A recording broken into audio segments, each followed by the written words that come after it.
So you had, yeah, that's a lot of tension to live with, and you're very honest about that in your book. Your career, your outside activities. You had your kids, your tension in your marriage. You were separated.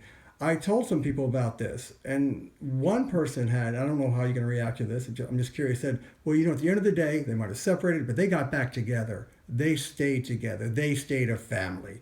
And she said it in kind of a self-righteous, almost biblical pose. Do you think you had a victory by staying together? Is that something you can call it? We had come to the point where life together was really, really difficult. And as you say and remember correctly, for a few months we lived apart, and it wasn't at all clear where that was going.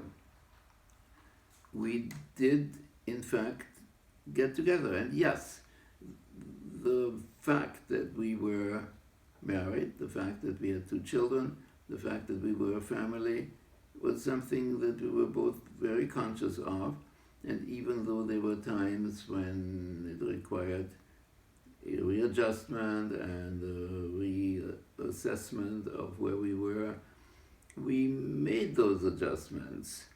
I don't want to be self-righteous about that. It could easily have gone the other way. But I think both of us worked on that and changed to some extent, in the sense that we were, when we got together, we were more attentive to each other. And more ready to compromise, I got from the book. There were compromises, and we paid more attention to each other. We knew what the limits were. We knew that there were limits beyond which we weren't going to go. Right.